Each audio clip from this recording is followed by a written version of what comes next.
Good morning, everyone. So today I'm back at the park, and before I get going on the topic I'd like to talk about today, which is food, I thought I'd just mention how cold it's been here in Brisbane, but a bit tongue-in-cheek because I know a lot of the people watching these videos are Canadian.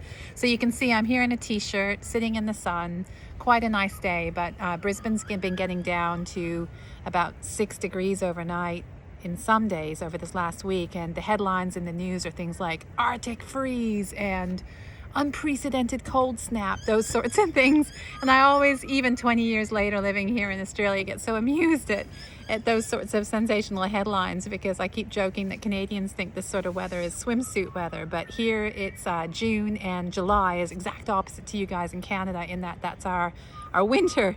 So it's pleasant in winter here in Brisbane and just too hot in summer here in Brisbane. That's kind of our two seasons, but it's so funny. And my friend Stephanie's daughter Emma's visiting at the moment, and she just rolls around in stitches when she sees the news of an evening. And I remember feeling the same way when I moved here 20 years ago too. It's really pretty funny. Anyway, food is the topic today, and I don't really have anything in my head to sort of roll out, but I just thought it was such an important topic to maybe move to after. So we've done drinking, we've done running, and now I want to talk about eating. And that kind of fits in the middle for me between kicking the drink and starting running. So kick the drink, and we've covered that in another video. And then I started looking at my diet, but gosh, that's been an evolution. And I thought it might be interesting to talk to you a bit about the process now. So the first thing that I did after I finish the drink is turn my attention to the diet. And I'm trying to remember, I think the first thing I signed up for was Noom. A lot of you guys might be familiar with that program, NOOM, and it was good. And I thought it was quite nice in terms of a blend of psychology and eating, and it wasn't cheap. I can't remember what I paid for it now. I think I signed up for like a 3-month program, and every day you kind of work through something on your phone, and it would give you some motivational comments and some things to think about. It definitely got me going. And they give you like a calorie limit of 1,200 calories, for example, a day, depending on the timeline to lose the weight and how long you want to try to get the weight lost over.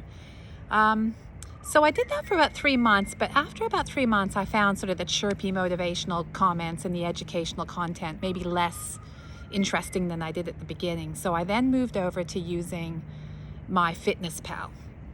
And I would track calories there. And I think I might have been working to about 1,400 calories a day. But I definitely wasn't at that stage at a place where I was totally understanding there's so much difference between just the fact that you're staying below so many calories and what you're physically putting in your mouth. So I guess theoretically, you can be eating less than 1,400 calories a day and have 5 chocolate bars, right?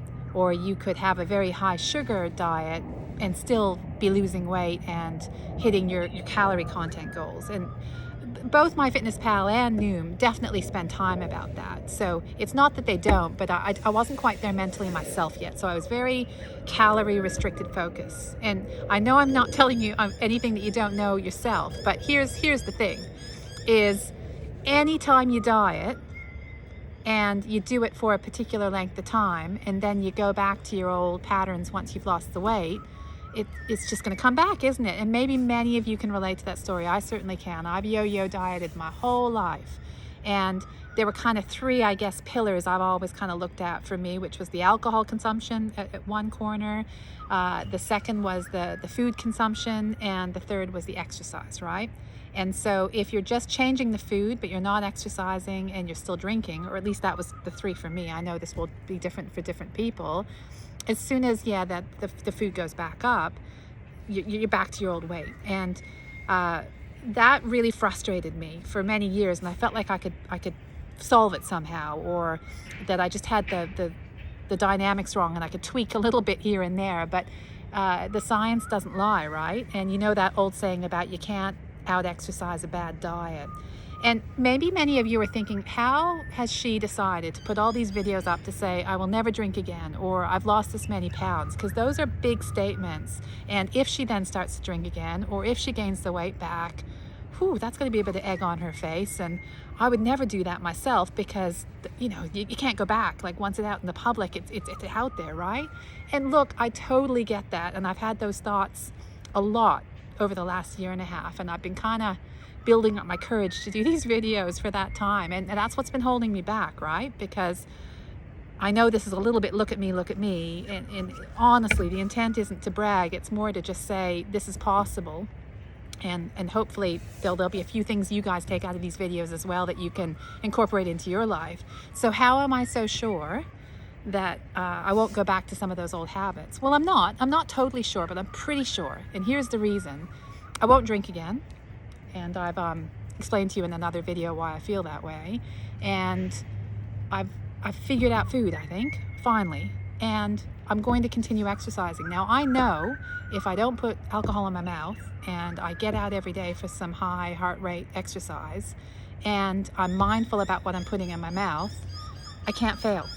I have to break one of those covenants to fail. And maybe I will, and maybe I'll be putting videos up in 3 years back to my original weight and confessing that I didn't have it all figured out. But that's the thing, right? So you guys have to do a lot of soul searching if weight loss is your goal, as to whether you're willing to sign that covenant with yourself to change one of those 3 fundamental issues to make sure that this weight will stay off. So I guess the other thing again, lots of things to talk about, and I don't want the videos to run on too long, but what I wanted to say next is when I was calorie counting, I thought I was doing a pretty good job. And then I got a meeting with my friend Fleur, who I've given a shout out to in this group a few times already, and I hope she'll come in and do some guest posting for us.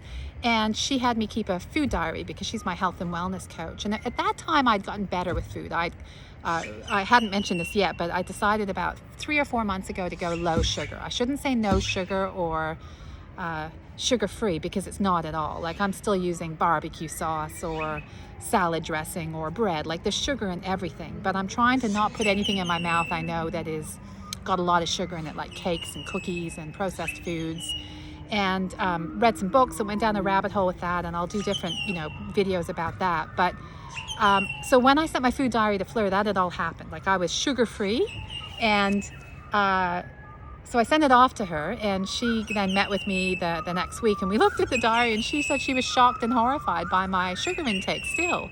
And the reason she said that is there's 2 sorts of sugar. There's refined sugar, and then there's natural sugar. So I cut out refined sugar, but instead I had substituted like bananas and mangoes and all sorts of naughty stuff. And it's not naughty in moderation, but I was going crazy, right? Like, I had muesli, and on top I had put a banana and a mango in it, and you can kind of just go on from there. Everything has to be in moderation. So there was that, but also every night I would allow myself a hot chocolate, because I thought, well, that's really behaved, and it's not a chocolate bar.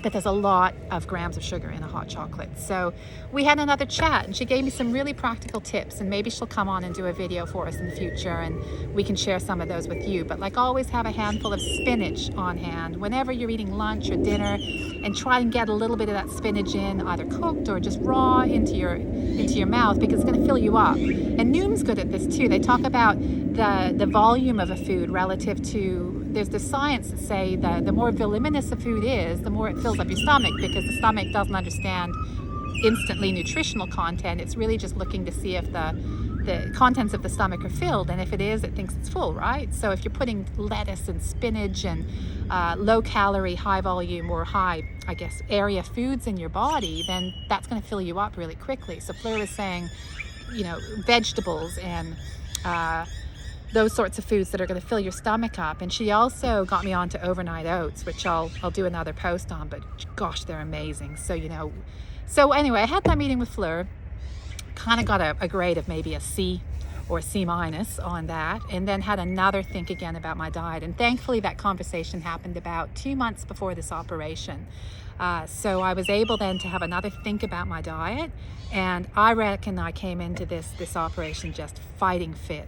And in summary, what I'd like to say is when I came out of the operation, one of the first things that happened once I sort of came to, and an hour or two later, they have to take the next day's meals they always are getting your meal order about 24 hours out.